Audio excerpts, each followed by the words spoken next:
Welcome to the Automotive Diagnostic Podcast. We're going to explore ways to sharpen our diagnostic skills, find learning resources, and hear from experts in the automotive field. Hey, have you ever been faced with the challenge of sourcing, installing, and programming a used control module in a vehicle? I know a lot of us have. It seems to be happening more and more often today with the volume of control modules on vehicles, the cost of some new ones, or even the availability of new control modules. In some cases, used may be the only option. So what do you do here? I strongly recommend checking out SJ Auto Solutions and Tommy Oliva. Tommy offers a cloning service for used control modules to make these things plug and play for the vehicle that you're working on. In a lot of cases, he is also able to source the control modules if you're unable to locate one for the vehicle that you're working on. But once you get connected with Tommy, he's going to offer fantastic support from start to finish to make sure that that control module is going to work in your application. He's also got tech support that he offers through his website, along with some free resources there as well on information about used control module programming. So make sure to check out SJ Auto Solutions. I can't recommend that enough. Hey, what's going on, automotive world? Welcome to another episode of the Automotive Diagnostic Podcast. My name is Sean Tipping, and I'll be your host once again for this week's episode. Thank you so much for joining me. You got me again this week. I know I haven't had a whole lot of guests on. I've been real busy and have not gotten anything set up. That's about it. I don't really have any other excuses. Beyond that, I do plan on getting some more people on the show in the near future, but for the meantime, you are stuck with just me and my thoughts on the last week as I'm out there doing the mobile thing.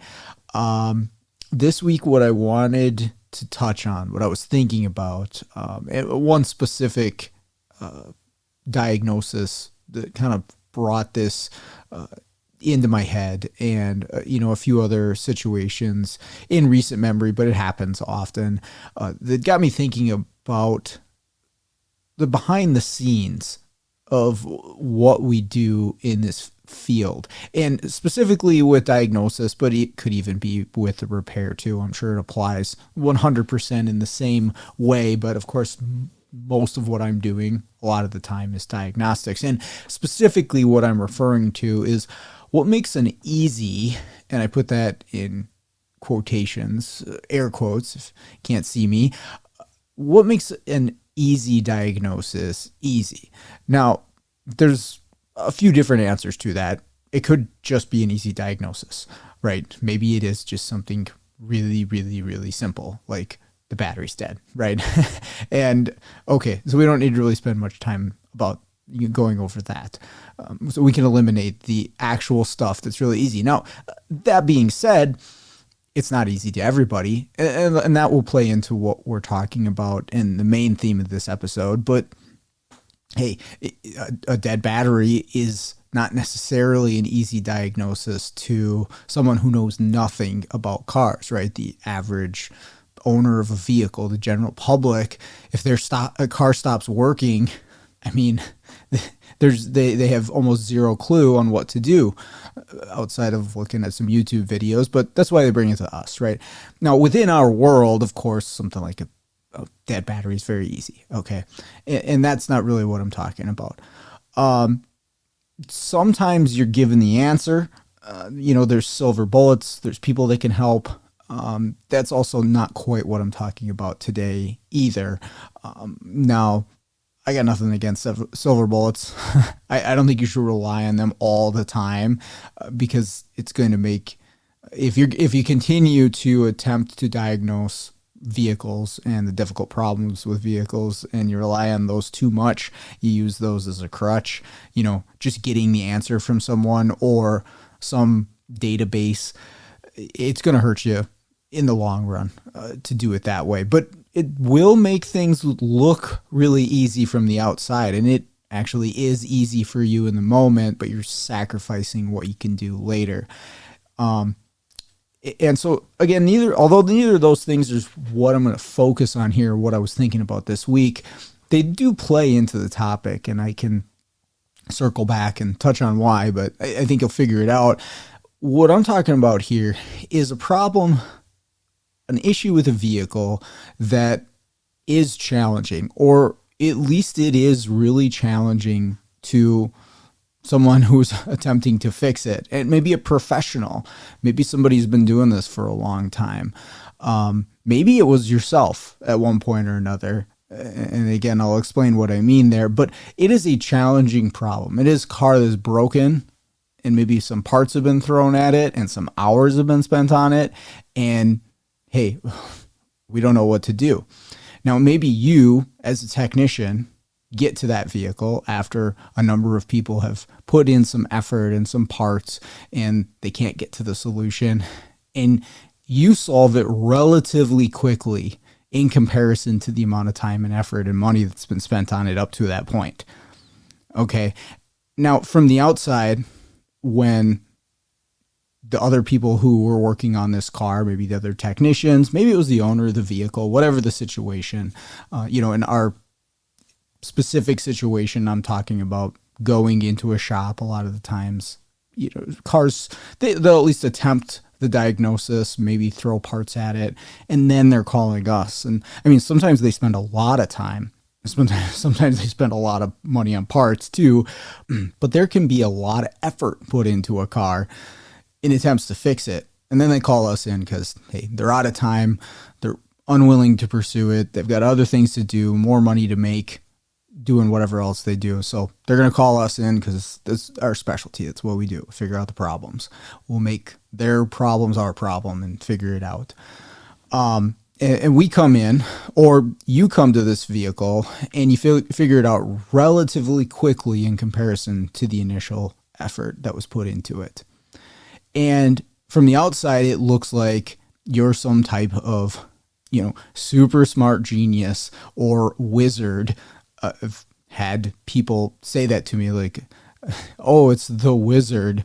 And what I was thinking about this week, because I had a vehicle like this, and I'll get to the vehicle and I'll explain it, where I got to the conclusion exceedingly fast, and they had put an exceedingly large amount of effort into trying to get to that conclusion before they called me.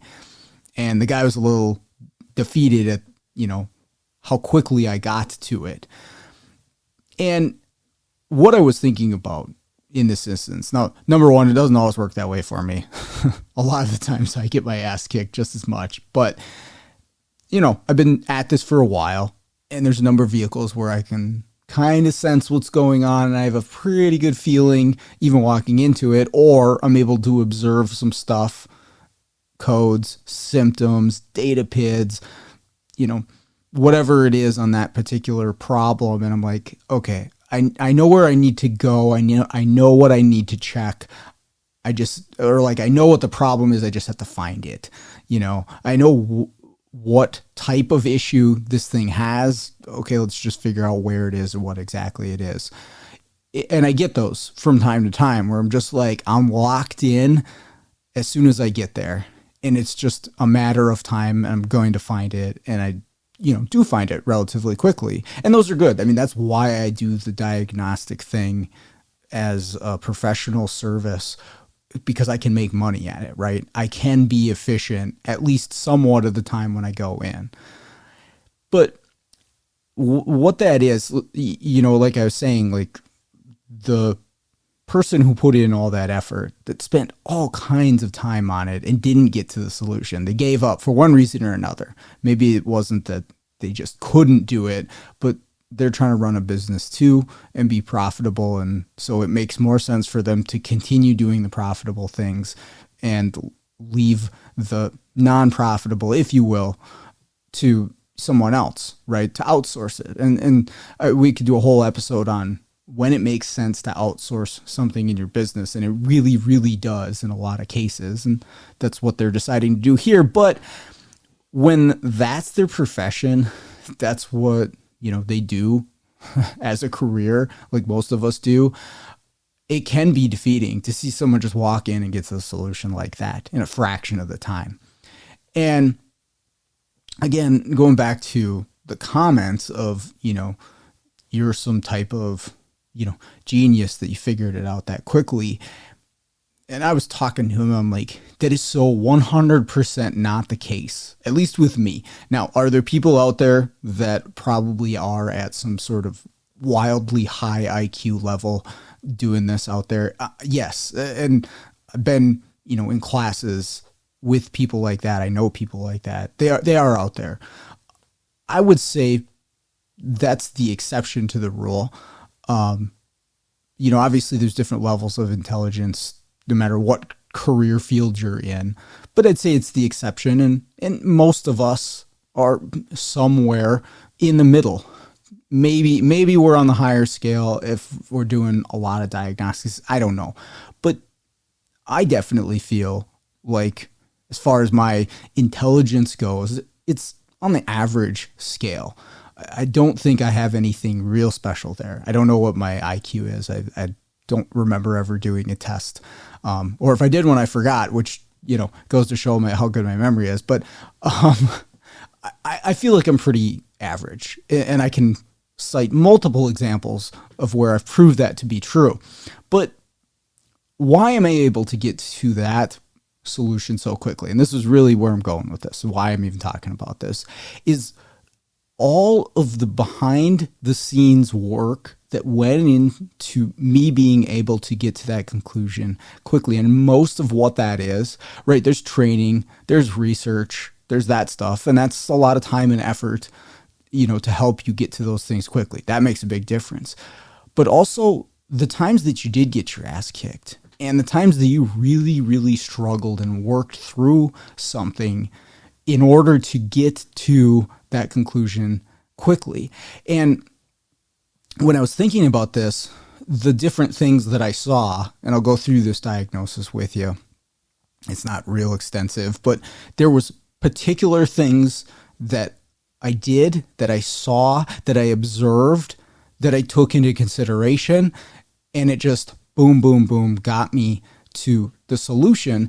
But each little thing had a whole backstory on a different car in a different situation where it was not so fast and it was not so quick. And maybe some of it is a training course or a seminar or talking to friends. That information is part of me as well.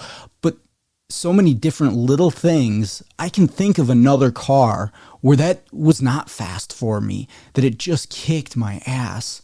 But I did it. I pushed through it. I got to the other side of it one way or another. I put the hours in, and now I have that. And maybe I need to document details on it, which I try to do as often as I can. But I own that now. That's part of my knowledge base, and I can take that going forward, right? So let me give you an example. And this is what I was trying to explain to the guy. I'm like, hey, man, all of these little steps have, entire days of effort behind them that you don't see when I show up and I do this in 15 minutes. I didn't want the guy to feel as terrible as I could see it on his face that he felt. I'm just like, listen, man, like I have so many ass kickings behind this and so many different vehicles behind this that gave you the illusion that I'm some sort of wizard when it's 100% not the case, right? And I told him, I was like, tomorrow I'm going to go to a car and get my ass kicked. That's how it is. But in this case, I had enough previous ass kickings that you didn't see that got me to the conclusion quicker. And so we'll come back to that specific vehicle that I'm thinking about. I'll save that one for the end. I have just some other brief examples over the last few weeks that I was thinking about when I made the notes for this episode. One of them is a leashy. And if anybody remembers me being in Matt Skundich's class, I think I was sitting with Ben and who else? It might have just been Ben that was in my group. But like that's that's where I started with Leashy, and it was so terrible. I think we spent an hour to 45 minutes on this Volkswagen lock, and we couldn't get it. And Skundridge walked over and boop boop boop, he unlocked it. And that's how it was for me on vehicles too. And anybody who's tried to learn Leashy, if you're not familiar with Leashy, it's to pick and decode lock cylinders, right? If we're doing like an all keys lost or just getting into a vehicle if you need to, you can pick the lock and then you could decode the cuts in the lock and then cut a key from those, what you decode. That is so not an easy thing to learn. It is really a feel thing. Like somebody can explain it to you. You can watch the YouTube videos, which do help, but it's really, you have to feel it. And at least for me, it was not a quick thing to pick up. It took me forever to really get it down, to the point where I'm standing there doing the Leashy and my eyes would start to hurt because I was so focused on it, and my fingers would start to hurt because I'm holding it in the rotated position for so long. I spent so much time trying to get that down. And at that point, I'm like, wow, is this just an enormous waste of time? Well, it's paid off for me with the all keys lost and being able to do that. But it was a Chrysler vehicle or a Dodge Charger or something like that. And boy, you want to learn Leashy, start with the Chrysler vehicles or the Dodge vehicles. Those are the easiest to do. Man, those cars are so unsecure. maybe I shouldn't be saying this on a podcast, but I mean, from door lock to programming to keys, those things are wildly unsecure. And they are the easiest to pick and decode. So if you want to learn, get a Chrysler. I think it's a CY24 Leashy. And boy, those are quick and simple to do. And it's good to like be successful with an easy one and then ramp it up to the more complicated ones. But anyways, I did a Dodge and they are really simple. So, I mean, I have that thing picked in 10, 15 seconds and I'm in the vehicle, and then I can decode in another couple minutes or so. And the guy was watching me, he's like, how did you do that so quickly? And again, he didn't see all the hours that I had learning how to do that and struggling. I remember being out in my driveway trying to do my truck and my neighbors are looking at me like, what is that guy doing? Is he trying to break into his own car? I'm sure I looked just ridiculous, but that's what it took. Like the hours and hours that went into it in order to be proficient enough. And I still get beat up on certain ones. If it's a worn out lock cylinder, I get beat up on those.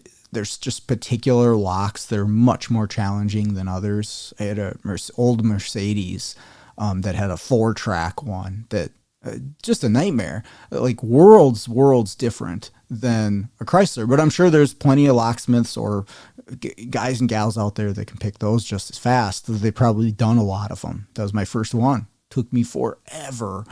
And you got to pick it back because it's got like 2 positions. It just, there's a whole nother world, right? And a whole nother set of hours that go into it. And that's the point. It's like, you got to put that effort in. You got to experience it. You got to go through it. You got to pay the dues. But once you do, you own that and you can make it happen. And again, when somebody's watching me, boop, boop, boop, pick it, they don't see all that time and effort that's put into it. I had a Nissan Sentra the other day that they had actually called us to program a transmission, and we did. We did the update and the CD and all that. Or I don't know if that one had a CD, but we did the update like we do with the TCM. That part doesn't really matter. After the fact, it wouldn't accelerate, and it was setting some codes. And so they had us come back to look at it because it was a new CVT, and they're like, yeah, something's wrong with it. We don't know if it's programming or something wrong with the transmission. Could you just come double check and sure? And I took it for like a down the block drive, and I knew immediately what was wrong. And I already kind of had a suspicion of what was wrong. They had swapped 2 of the speed sensors. So there's a sensor on the front of the transmission that's under the starter and a sensor that's on the side of the transmission. And the connectors will reach and they will plug in to the wrong sensor. Well, if you do this, that completely confuses the TCM. It has no idea what's going on, and you won't be able to accelerate. And you get some codes too, but you can watch data. And there's one of the sensors, I do forget the name, so I apologize, but there's one of the sensors that should not be moving if the vehicle's not moving. And that's the key. You look at the data pid and you see this. It's not the output speed sensor. It's like the secondary sensor, but it should not move if the wheels aren't moving. And it is. It's rotating with engine speed at a stop. And so that's your giveaway that, okay, they've got these wrong. You go down, check the wire colors. Okay, you just got to swap these two connectors. Now, again, that was maybe 15 minutes of my time to figure that out, and charge them for a diagnosis because it's nothing that we did wrong. But the guy is like blown away that I solved it so quickly because they had been looking at it for quite a while after we left to see what was going on with this thing. Now, again, you could probably figure this out from the codes and maybe getting on Identifix and stuff like that, but I'd seen this before, and I'd been through it before, and I kind of got beat up on one before because I was convinced that the transmission was bad. And then I was thinking, oh, there's a speed sensor issue. There's something wrong with this sensor. And then it was well over an hour, probably closer to 2, on another Nissan, different one, that it took me to finally realize, like, oh, hey, this is the wrong wire color on this sensor. And then realize that, oh, you can swap these two. It's the same connector and they reach. Why not? The funny thing is they're like over 12 inches away from each other. The harness shouldn't reach that far, but Nissan, So anyways, again, on the same thing on that one, I remember that vehicle that I spent a couple hours on to figure out that those connectors were swapped. And so I bring that forward, and when I just am in front of this guy, because he didn't see me work on the other one, he thinks I've, got some magical powers to get to the solution when it's not the case. It's getting, my ass kicked on another vehicle that allowed me to get this one done so quickly. This episode is brought to you by AutoRescueTools.com and Isaac Rodell. If you are looking to get into module programming, but you are not sure what kind of laptop you're going to need or how to set it up for programming, Isaac is your guy. He can set up laptops specifically to do control module programming for specific brands with partitioned hard drives and all the software that you're going to need to do this. He also sells key cutting equipment, scan tools, and other diagnostic equipment. I bought some stuff from him in the past, and the support is phenomenal. So I highly recommend checking out the website. Again, that's AutoRescueTools.com. The link will be in the show notes. Another example, Honda Odyssey. And some of these ones, a lot of people are familiar with. This isn't crazy stuff, but Honda Odyssey with a parasitic draw. Okay, so if you get a Honda Odyssey mid-2000s with a parasitic draw, the first thing you should be doing is checking your power sliding doors to see if they function correctly, to see if they close correctly, to see if the power functions work correctly. That's what I do every single time now. I honestly don't even bother checking the draw at first. I check the doors first. And why is that? At least up here in the Rust Belt, the rear door latches go bad. And, that's nothing new in itself, but I'd been through it with one where the customer had actually replaced the door latch. They put a used one in, of course, but they put a used one in and it still ended up having an issue where the power sliding door portion wouldn't work. And I went through it to specifically test everything. And it took me a while to figure out where the 3 switches were. They're all in the rear latch, by the way, on these power sliding doors. There's 3 position switches, and they should all go to one status when the door is fully closed and the latch is shut, and then the opposite status once the door is open. And if they don't, all go to I think it's the on position when the door is closed. You won't be able to do the reset in order to get the power sliding door function operable. And you can see this through data PIDs if you know what you're looking for. The lingo in there isn't real straightforward if you're not familiar with this. It's like a full latch switch, half latch switch, and ratchet switch. And then there's like an open position switch somewhere else. But there's 3 of those in the rear latch, and they all have to change position at a specific time. And the nice part is you can compare left to right, and that's the easiest way. Just graph those 6 data PIDs and then open and close the doors. Do they both do the same thing? Does one side work and the other one doesn't? Okay, well, what's different on the one that doesn't?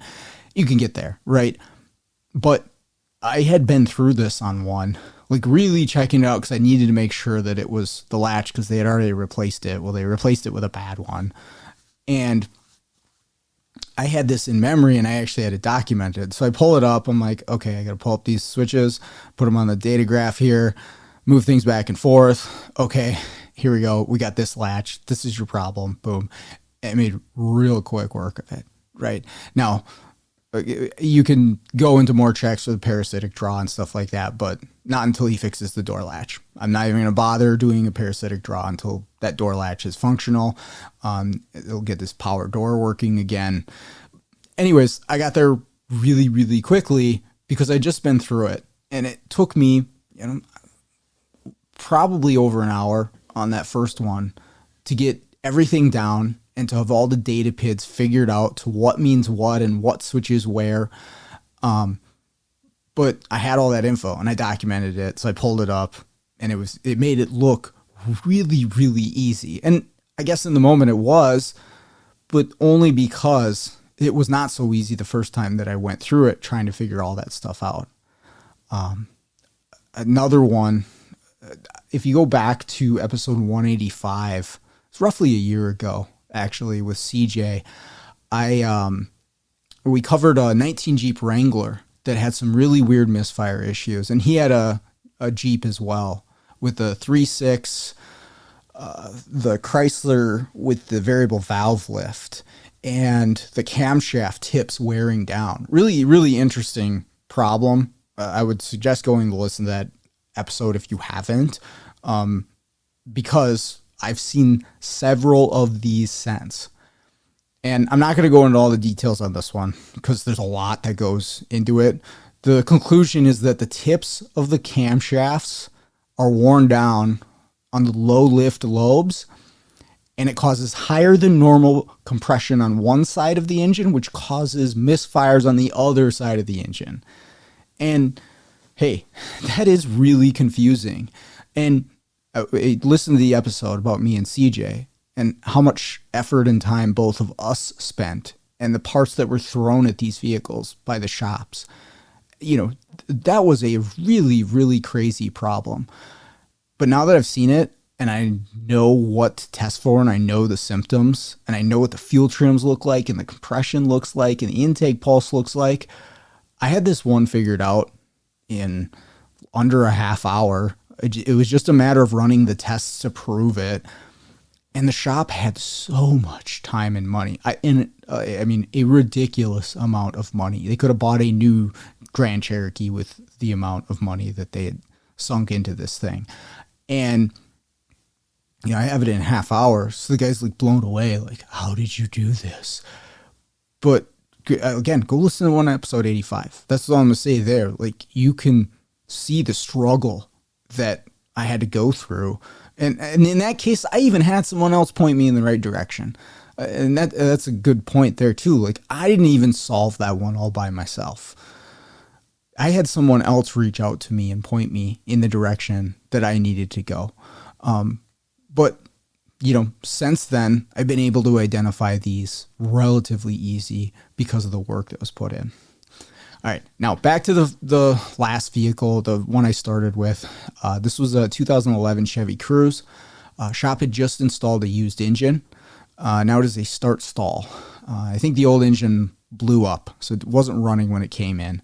But now it is a start-stall, and they put a lot of effort into trying to figure this out. He had a few days into figuring out, like, what are we missing? And he told me on the phone, he's like, all I have is a boost pressure sensor code.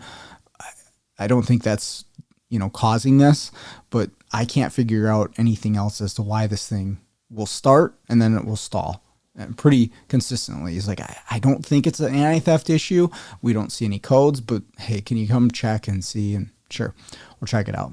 So I get there and I do my scan, and there are no theft codes, and it does start and stall. But there is a boost pressure sensor code, and I clear it. And after I try to start the vehicle and it stalls, the boost pressure sensor code comes back. It says out of range. And if I look at it with the engine off, it looks good. It's reading atmospheric. But here's the thing. It's like, I'm like, I know from past history to not just ignore a code.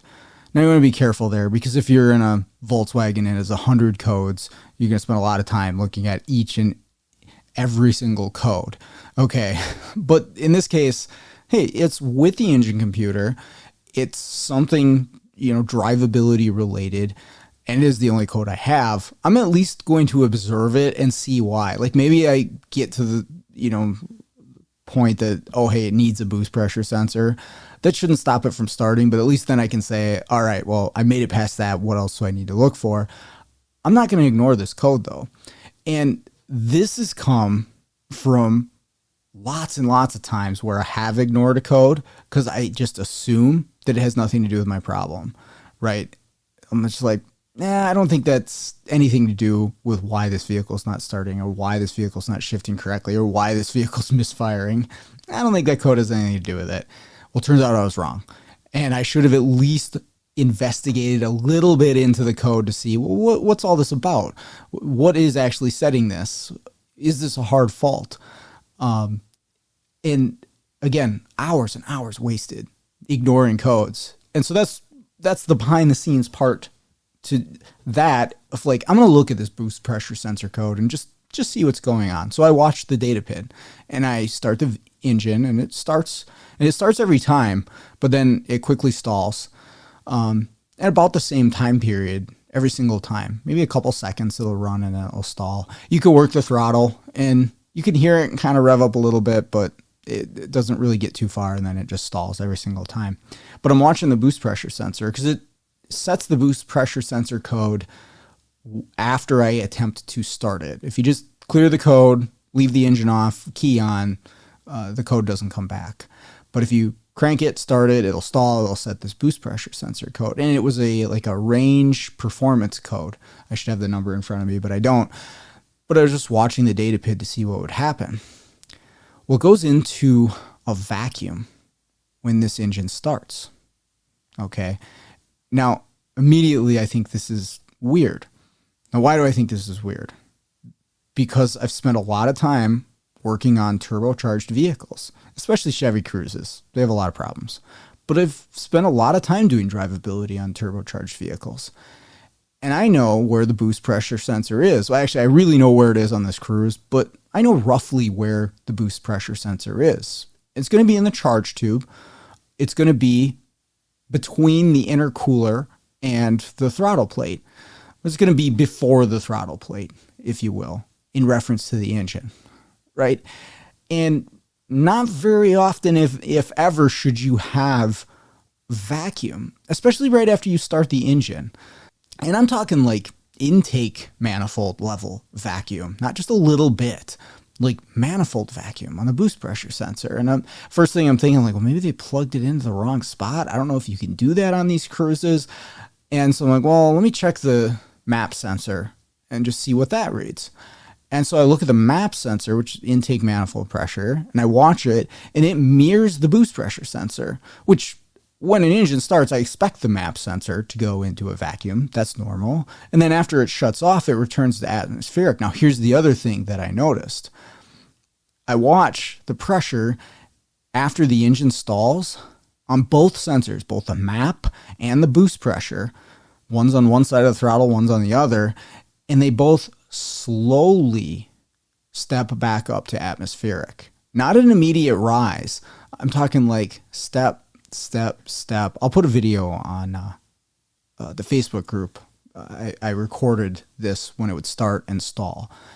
And at this point, I know immediately what I need to look for. I know for sure. I don't know what exactly it is, but I know immediately what I need to look for here. what I'm seeing is a vacuum being built up in the manifold, which I expect because the engine starts and the pistons are pulling, the intake valves are open, but also an intake on the other side of the throttle, which shouldn't be there. Now, not only do I see a vacuum on the wrong side of the throttle, in addition to the intake, but I see a slow rise back up to atmospheric. Now, I spent a lot of time teaching engine drivability when I was at the college, and I spent a lot of time trying to find an easy way to explain, or a simple way to explain, manifold vacuum and atmospheric pressure, and also turbocharged boosted pressure to my students, because a lot of them come in and they don't really have a reference point. They don't quite understand, atmospheric pressure versus vacuum. And it does get a little confusing the way they decided to, use the units of measurements of like inches of mercury versus PSI. It does get confusing, but I spent a lot of time putting effort into like, how can I make this real simple? And we did some demonstrations and stuff, but I really had to think about atmospheric pressure and manifold pressure and boosted pressure. I had to think about it a lot.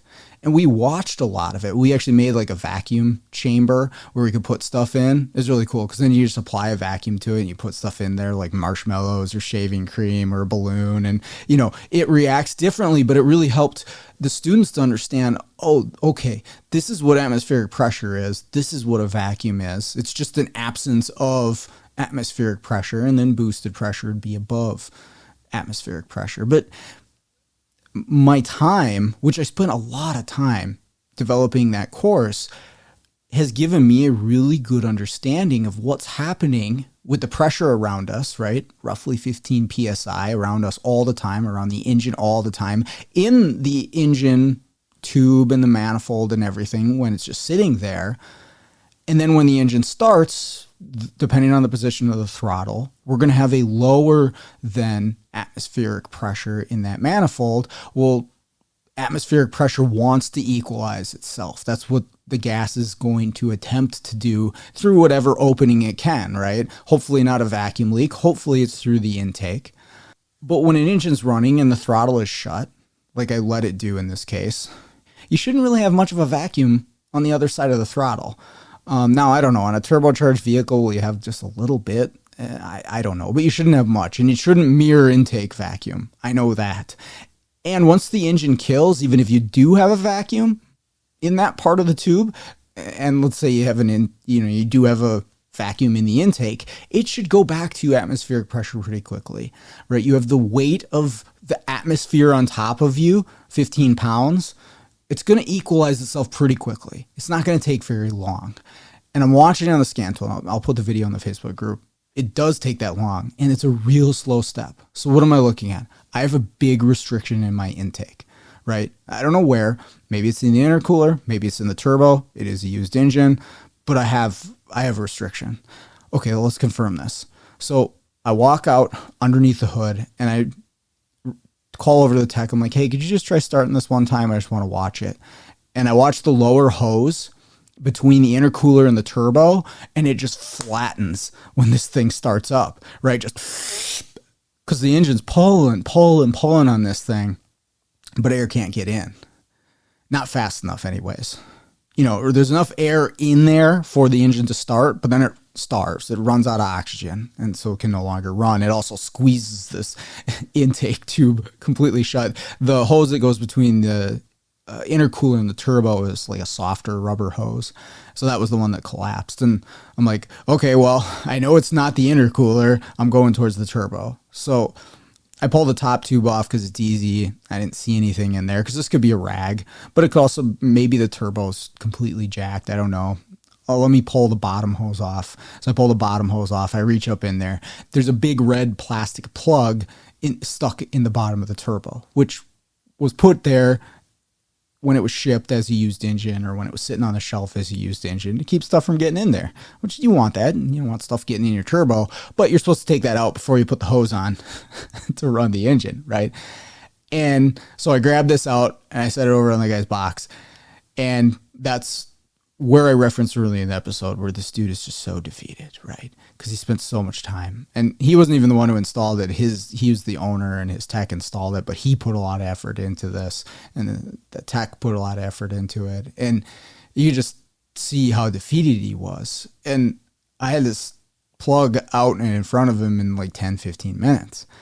And this is where I was going with this. Like, man, you got to understand like everything that goes into being able to get to a solution quickly, right? All those little steps, all those cars, or in this case, like a course that I developed just to have a good understanding about pressures and vacuums and things like that. So many different things went into me being able to make that look easy. And okay, in the moment, could you say it is easy? Yeah, sure. But only because it's been really, really hard in the past. And that's really the sum of this episode is, we can think about this as we're doing things, but I also would like people to think about it when you're looking at others in this industry, and both ways too, right? Maybe there's someone you really admire who makes this look really easy, that does things and it just seems like there's no effort and they're, just a crazy level of genius that you'll never obtain. Well, okay, maybe in some cases that's true, but I think most of the time it's just that they put their time in, right? They paid their dues. They got their ass kicked. They have hours and hours and effort into making that look easy. So if you want to get there, you might have to do that same thing. You got to pay your dues to get there, right? But here's the other thing. Maybe that's you. Maybe you walk in and you make this look easy all the time. Okay. And that definitely ain't me. I get it sometimes, but I get my ass kicked plenty of the time. But, once you achieve a certain level of competence in this field, and I see it a lot, there starts to be some ego involved in this. And then you look at other people within the industry that have chosen this as their profession, and they're not quite at the level that you're at. And there's a lot of like looking down upon those people. Like, what an idiot. It took him that long and he couldn't even figure out that there was a plug in the turbo. And I get the argument, but at the same time, like, they have not put in the time that you have. At least not yet. Maybe they're going to. It all depends on where the person is in their career, but they're just not there yet. And will they? I mean, that depends on the person and whether they're willing to get there or not and put in that effort and get their ass kicked, right? Who knows whether they will or not, but they might just be at an earlier point in their development, in their career, in their knowledge level, and their strategic thinking when it comes to a problem. They also might just not want to specialize in the thing that you're doing. That's definitely something to consider too. Like, each one of us is going to have our own specialty and our own thing that we make look easy because we put so much time into it, but you're not going to do that for everything related to the car. So there's some area where somebody's going to make you look stupid. And I guess the point of it is just to have a little bit of grace for people that it's still hard for them because, hey, it's still hard for me on a lot of stuff, and it's going to be hard for you on something. And someone else is going to make it look really, really easy. But just take into some consideration, what it took to get there and all the effort that you put in to make that particular thing look easy, or what potential effort someone else did. So that's it. Hopefully that made sense and hopefully it was interesting. And if you got some stories like that, one way or another, let me know. You got the Facebook group, you can post there. I'll put the video up of the pressure sensors on the Chevy Cruze. But that's all I got for you for today. Thank you for listening. Let's get out there, start fixing the world one car at a time.